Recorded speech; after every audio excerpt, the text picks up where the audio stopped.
మరి కాసేపులోనే అటు హరీష్ రావు జూబ్లీహిల్స్లో ఏర్పాటు చేసినటువంటి సిట్ అధికారి వెంకటగిరి ముందు అటు హరీష్ రావు మాజీ మంత్రి బీఆర్ఎస్లో ఉన్నటువంటి కీలక నేత హరీష్ రావు సిట్ అధికారుల ముందు హాజరవుతారు.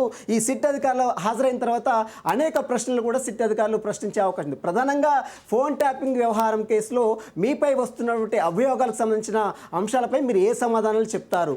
దీంతో పాటు గతంలో అరెస్ట్ అయినటువంటి ఎస్ఐబి చీఫ్ ప్రభాకర్ రావు ఇచ్చినటువంటి స్టేట్మెంట్తో పాటు వివిధ బాధితులు ఇచ్చిన స్టేట్మెంట్ ప్రకారము మీ ప్రమేయం ఎంతవరకు ఉంది, ఇందులో మీ ప్రమేయం ఉందా లేదా అనే అంశాలపై కూడా పూర్తిగా అతని యొక్క స్టేట్మెంట్లో నమోదు చేసుకునే అవకాశం. దీంతోపాటు మరి ఎస్ఐబి చీఫ్తో మీ కాల్స్ కాంటాక్ట్ ఉన్నాయి, ఆ కాంటాక్ట్ ఎందుకు చేయాల్సి వచ్చింది, ఆ సమయంలో ఎలక్షన్ సమయంలో మీరు వారికి ఉన్నటువంటి సంబంధాలు ఏంటి, అధికారులతో మీరు ఎందుకు మాట్లాడారు, ఇలాంటి అంశాలపై కూడా సిట్ అధికారులు అతని దగ్గర నుంచి స్టేట్మెంట్ కూడా నమోదు చేసుకునే అవకాశం ఉంది.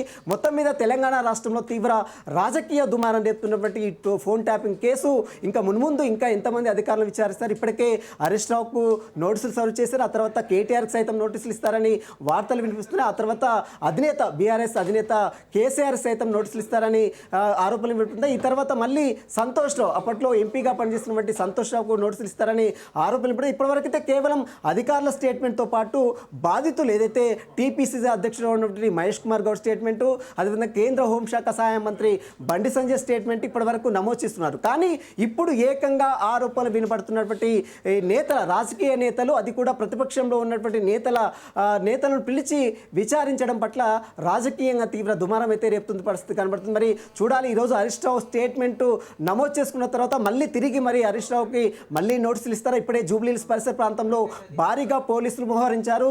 మొత్తం జూబ్లీహిల్స్ నుంచి టువార్డ్స్ చెక్ పోస్ట్ నుంచి కావచ్చు, టువార్డ్స్ మాదాపూర్ నుంచి వచ్చేటువంటి రూట్స్లో భారీగా కార్యకర్తలు చేరుకుంటారనేటువంటి నేపథ్యంలో అటు టాస్క్ ఫోర్స్ అధికారులు, లా అండ్ ఆర్డర్ పోలీసులు, మరోవైపు సిట్ అధికారులు మొత్తం కూడా ఇప్పటికే పెద్ద ఎత్తున జూబ్లీహిల్స్ పోలీస్ స్టేషన్లో మోహరించినటువంటి పరిస్థితి కాబట్టి ఎక్కడ కూడా ఎలాంటి ఇబ్బందులు తలెత్తకుండా, ట్రాఫిక్ వాహనాలకు ఇబ్బందులు తలెత్తకుండా ఆ జూబ్లీహిల్స్ పోలీస్ పరిసర ప్రాంతంలో పోలీసులు కొన్న ఆంక్షలు కూడా విధించిన పరిస్థితి మాత్రం కనబడుతుంది. మరి కాసేపులోనే హరీష్ రావు ఇక్కడ నుంచి అంటే ఇప్పటికే తెలంగాణ భవన్ నుంచి సిట్ కార్యాలయానికి చేరుకున్నారు కాబట్టి మరి కాసేపులోనే సిట్ అధికారుల ముందు హరీష్ రావు స్టేట్మెంట్ కూడా నమోదు చేసుకునే అవకాశం ఉంది. దీపిక.